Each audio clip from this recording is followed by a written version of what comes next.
O sistema de produção de leite aqui da Carnaúba consiste em 3 processos distintos ao longo do ano. A gente tem no início das águas pasto pleno e aí a gente fornece às vacas um mínimo de suplementação. Essa é a condição ótima, a condição mais barata para produzir leite, né? Onde você tem a diária das vacas a mais barata ao longo do ano. Só que a gente sabe que a exigência nutricional de uma vaca que está lactante, que está produzindo leite, ela é alta. E aí a gente só tem ao longo do ano, dada a condição climática da gente aqui, de 30 a 90 dias o pasto na sua teor nutricional mais alto. Então a gente tem que trabalhar em qualquer projeto que vá executar a situação mais desfavorável. E no caso nosso aqui, é ter que alimentar, botar na cocheira o suplemento, completar a dieta das vacas de produção de leite. Então a gente tem inicialmente a produção de leite a pasto, com mínimo de suplementação. À medida que o capim vai amadurecendo, a gente começa a introduzir dentro da dieta a palma. E é uma fase de transição. Esse seria o segundo momento. E no final do ano, a gente já com o capim seco, total, com baixíssimo valor nutricional, a gente fornecer a dieta dela praticamente que total. Isso para os animais que estão em lactação. Então você vê que a gente precisa de ter uma raça que aguente esse manejo que vai de um extremo ao outro, do campo à cocheira. O Buzerá e o Cindy faz isso muito bem, se mostram uns animais muito versáteis para esse tipo de exploração. A gente evita ao máximo a intensificação, porque a intensificação da exploração leiteira, para pequeno e médio produtor, é o meio mais nos deixa vulneráveis, porque na hora que você intensifica a atividade e baseada essa intensificação numa dieta composta por grãos, o grão que chega em Itaperuá, a distância menor dele, ele percorre 600 quilômetros. Então, e a gente não tem nenhum controle sobre esse preço. E se você olhar a dinâmica da evolução, a curva do preço do milho e da soja, ela está numa inclinação superior à inclinação da valorização do leite e da carne. E você, quando pega esse ciclo, não anual, mas o tempo da pecuária não é igual ao tempo dos homens, né? A gente mede nosso tempo ano a ano. O ciclo da pecuária é de 25, 30 anos. Da agricultura, uma coisa semelhante. E quando você pega essa tendência de crescimento de preço de milho e soja bem acima do crescimento do preço do leite e da carne, basear a nossa produção, a nossa pecuária nesse sistema é nos tornar muito vulnerável. E a gente vê muito amigo, muito colega criador que intensificou, que trabalhou nesse sentido, médio e pequeno produtor, porque tem, como nós, né, tem limite de capital de giro, tem toda uma limitação de estrutura, se colocar numa situação de extrema vulnerabilidade, porque de um lado não controla o preço da sua dieta e do outro lado também não controla o preço do leite. Esse é o cenário da pecuária leiteira no Brasil, né? O produtor carece de uma assistência governamental maior para poder amparar e dar segurança. E a gente sabe que não tem. E dentro dessa ótica toda, a gente escolheu esse modelo de produção de leite, que deu o máximo de garantias a gente. E aí a gente optou por vacas Guzerá e Sindi pura, Zebu puro, vacas que vão produzir essencialmente à base de forragem, seja ela capim, seja ela palma, que a gente produz aqui em grande quantidade. A nossa dieta, a gente vai tratar desse assunto mais à frente, vocês vão ver que ela é composta até 97% de palma. Então eu tenho o controle do custo da minha dieta na mão, porque a palma eu produzo aqui. Outro dado que eu queria levantar, a Carnaúba produz leite desde sempre. De Zebu, especificamente do Guzerá, a gente vai completar 50 anos ininterruptos de produção de leite diário de Guzerá. Só esse dado, ele já é revelador, não é? Você ter a atividade leiteira, ela é a única atividade no Brasil que está presente em 100% dos municípios. Nós somos a única atividade no Brasil que a gente tem mais de 1 milhão de pessoas envolvidas fazendo a mesma coisa todo dia. Isso é a pecuária leiteira no Brasil. Você vê a força que tem, a importância que tem dentro da economia, dentro do cenário social, a produção de leite. Então cabe a gente dar segurança a esse processo, não é? Dar segurança ao produtor. E é esse modelo que a gente entende que para nós, produtores de classe média, médios produtores, ter o seu mais seguro. Tanto é que a Carnaúba hoje já vai completar 50 anos de produção de leite ininterrupto, feito com vaca Guzerá. O Guzerá entrou aqui em 1934 com meu avô, já passou de 80 anos, e do início da década de 70 para cá, meu pai foi trocando o rebanho, que era mestiço, enxergando o potencial do Guzerá, das zebuínas, na década de 70, e aí começou a produção de leite exclusivamente com Guzerá puro. Isso vai completar 50 anos, né? Isso é um dado muito relevante que tem que ser considerado.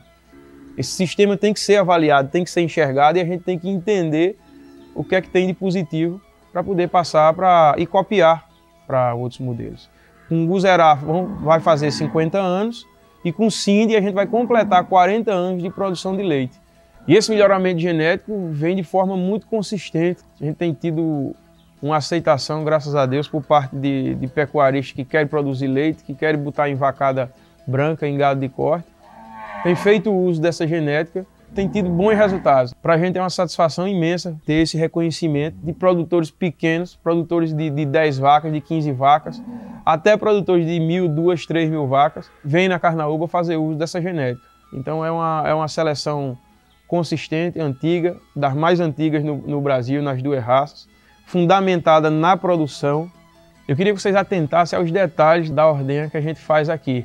Vocês veem que o bezerro, quando ele é novo, a gente deixa um teto para ele. Isso é muito importante para a gente poder ter uma idade no primeiro parto reduzida, para a gente ter um intervalo entre parto, fazer uma recria com desenvolvimento melhor. O bezerro ele mama um teto até os 80 dias, a gente tem dado da Embrapa que a partir disso o bezerro Zebu, Guzerá e o bezerro Sindi, ele consegue se desenvolver sem comprometimento de ganho de peso, de nada, com restrição ao uso de leite. Então esse detalhe é importante. Vocês prestem atenção que a gente não faz uso de pelo fato de não ser sistema intensificado, pelo fato do bezerro mamar na vaca. A vaca, quando termina a ordenha, o bezerro faz toda a secagem de leite residual, e a própria saliva do bezerro é o melhor sanitizante feito pela própria natureza, de custo baratíssimo. A gente tem aí disponível. A correção de úbere do gado, tamanho de teta, tudo, isso aqui a gente tem uma seleção muito forte em cima disso, para questões práticas funcionais, né? De nem a vaca estar se acidentando, e a gente tem que estar fazendo uso da ordenha mecânica, e é um caminho sem volta. Então, esses são os detalhes da forma de ordenhar aqui na carnaúba, que vai reduzindo o custo. Vocês veem que a gente não tem, a dieta não é baseada em grão, as vacas não fazem uso de medicamento pelo fato da rusticidade, você não vê carrapato no gado, não vê a necessidade de usar carrapaticida, seja tópico, seja sistêmico no gado. Isso reflete na qualidade do leite, que vai refletir na qualidade do queijo lá na frente, vai agregar valor ao produto da gente. A gente precisa mostrar isso ao consumidor, porque isso cada vez mais é uma exigência do mercado consumidor, de ter na prateleira, nas gôndolas do supermercado, os alimentos chamados minimamente processados. E o queijo artesanal, feito nessa forma de produção de leite, ele tem um mercado cativo e crescente, que está disposto a pagar até 30%, 40%, 50% a mais no valor. E todo esse cenário, quando você vai encaixando uma coisa na outra, você verticaliza o seu faturamento, né? Você aumenta a segurança de entrada de recursos na fazenda, seja ela pequena, média e grande. Agora a gente, como produtor, precisa entender isso. Esses detalhes mínimos de uma ordenha, de não usar, de não estar fazendo uso sistemático de medicação em gado, você só consegue fazer se tiver na base uma raça de gado rústica, né, como é o Cindy e como é o Guzerá. Então preste atenção aí na ordenha, vejam que a gente vai ter bezerro novo mamando um teto, vai ter bezerro mais velho que não precisa mais mamar um teto, mas fica com a vaca 1 hora depois da ordenha para poder fazer essa limpeza.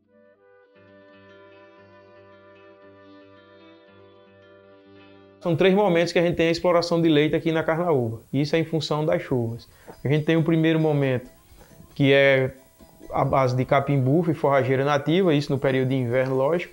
A gente tem a fase de transição, que a gente começa a introduzir a palma forrageira, acrescida de uns adubos, que é um projeto pioneiro nosso, capitaneado por Alberto Suassuna, nosso primo, que é uma dieta a mais barata que se tem possível de fazer depois do pasto, que é a base da palma forrageira com fonte de proteína e de outros elementos inorgânicos.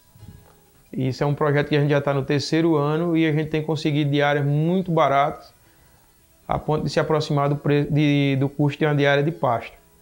Essa seria a fase de transição, a introdução da palma. E esse volume de palma vai aumentando à medida que o pasto vai secando. Só que a gente vive numa região, como meu pai fala, de águas desarrumadas. A gente não sabe o dia que... como em outras regiões do país, a gente não sabe o dia que a chuva vai começar, não sabe se vai começar e não sabe o período que ela dura. Então a gente tem aí, na melhor das hipóteses, 60 dias de pasto com alto valor nutritivo. Tem uma fase de intermediária, que as nossas forrageiras ela tem um ciclo curto. A região semiárida exige isso dos vegetais, que elas têm um ciclo muito rápido. Então o valor nutricional delas é nessa medida, não é? A gente tem elas começam a amadurecer muito antes do que várias forrageiras aí de outras regiões. É nesse momento que a gente começa a introduzir a palma. E esse período de intermediário pode durar aí 2 meses, 3 meses, e em seguida a gente entra na dieta basicamente à base de palma e de alguma silagem de búfalo que a gente possa ter colhido, ou mesmo de forragem já de capim maduro.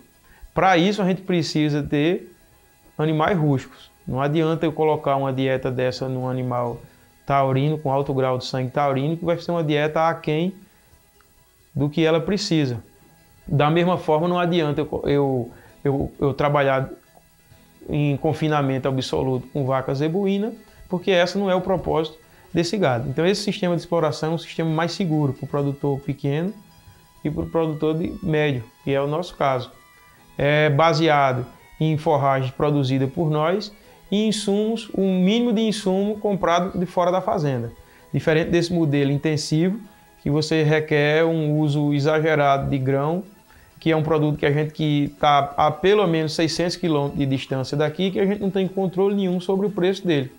Então coloca a gente numa situação muito desfavorável, porque eu não tenho controle nenhum sobre minha dieta e do outro lado eu não tenho controle nenhum do preço do meu produto, que é o leite.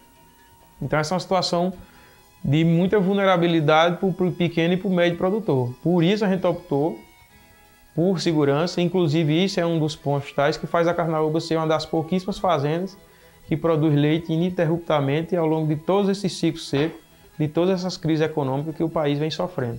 A gente produz leite aqui sem parar, desde da época do meu avô, e passando para o meu pai e agora com a gente. Então essa opção de trabalhar com animais rústicos, essencialmente rústicos, foi uma decisão, vem se mostrando cada vez mais acertada, né? E ainda tem a questão, como a gente aqui partiu para a produção de queijo, a qualidade físico-química do leite das zebuínas, das sindas e das guzeradas. A gente tem leite aqui com altíssimo teor de sólido, faz análise sistemática, a gente consegue leite aqui até com 5, 6, 7, até 8, 9% de gordura em alguns animais. E isso proporciona a gente, além de mais rendimento de queijo, na queijaria, um queijo com sabor diferenciado. Isso proporcionou a gente, lógico, junto com outra série de coisas. Acredito que seja o único laticínio que ganhou ouro, prata e bronze nas 3 primeiras edições do Prêmio Queijo Brasil. Isso remete muito à qualidade físico-química do leite, tanto das cabras como das vacas. Que o leite é em função da dieta e é em função da raça dos animais. De maneira tal que essa tem se mostrado, é esse modelo de produção que a gente pratica aqui e sugere para quem quer trabalhar a fazenda não tendo o leite como o único produto. Além disso, no momento que você trabalha com animal rústico, você tem o que se chama de dupla aptidão. Você tem produção de leite e você tem produção de bezerro, que é, no caso, para vender para a recria. Quando você compõe a produção, o faturamento na lactação da vaca, nessa modalidade, além de segurança, você tem uma margem maior, produzir leite e produzir bezerro. E isso só se faz com animal rústico. Não é uma questão de esse é o único modelo certo de produzir, o modelo intensivo é errado. É um modelo seguro. E aí é o que eu falo. São poucas as fazendas que eu conheço produzindo leite desde o início da década de 70 e todo dia sem parar ao longo de todas essas secas e todas essas crises econômicas que o país passou. E a Carnaúba é uma delas. E muito vem da competência da administração e da ferramenta que a gente usou.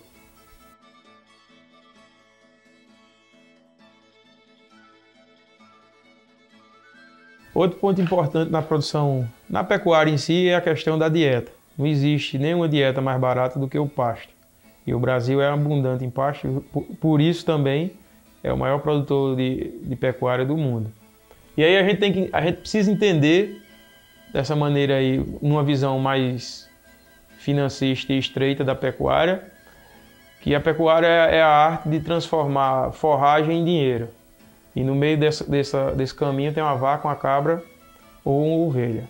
Então, se você quer ter muito dinheiro, logicamente você tem que ter muita forragem. A gente tem que ir saber qual a vaca, a cabra ou a ovelha que vai transformar de forma mais eficiente essa forragem em dinheiro. Basicamente, seria isso aí.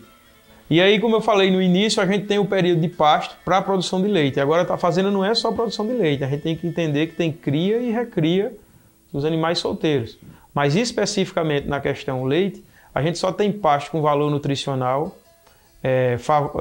que atenda à necessidade das vacas. Em um ano bom, na melhor situação nossa, 60, 70 dias do ano. O resto do ano você tem que intervir na dieta da vaca, se quer que ela mantenha a curva de produção, se quer que ela retorne cio, essas coisas. Então, não adianta E vaca come muito volume. Você tem ideia, é em função do peso e da produção. Então, eu basear a minha dieta em cima de um item que eu não produzo, que eu vou ter que estar comprando fora, como é que se propõe aí a base de grão, isso é uma medida muito arriscada para o pequeno e para o médio produtor. A gente tem que ter animal que transforme essencialmente pasto ou alguma forragem equivalente, que no nosso caso aqui é a palma.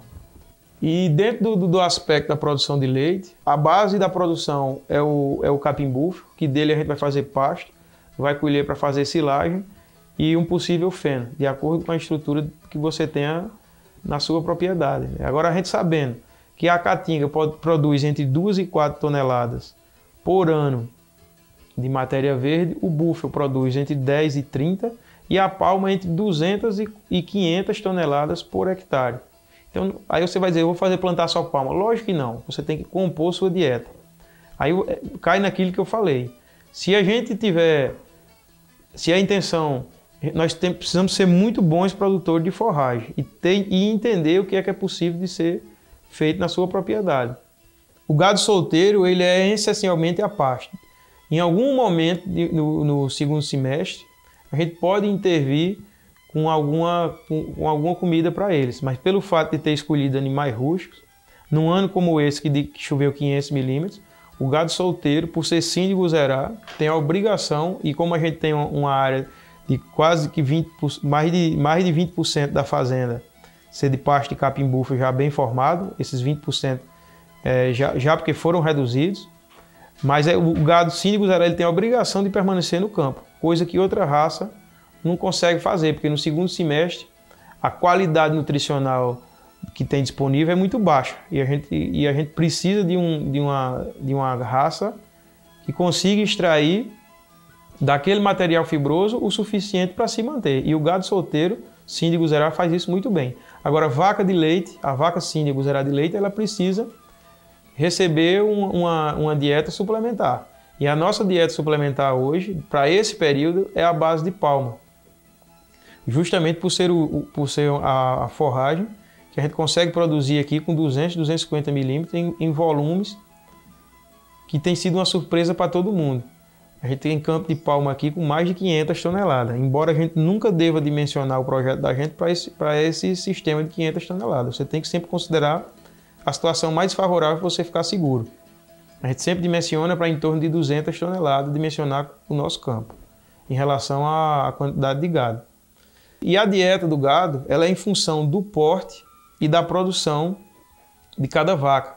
Aí é nesse momento, a gente participando da composição da dieta com o nosso primo, com o Alberto Suassuna, que a gente entende, fica claro para você questões que são muito discutidas dentro das raças, como é o fato do porte, qual seria o porte mais eficiente. E para a gente fica claro que quando se começa a conversar na roda entre criadores de porte de gado, se o início da conversa é falando de porte, a gente já vê ali que é um grupo de amadores. Porque o porte não é objetivo, o porte é consequência.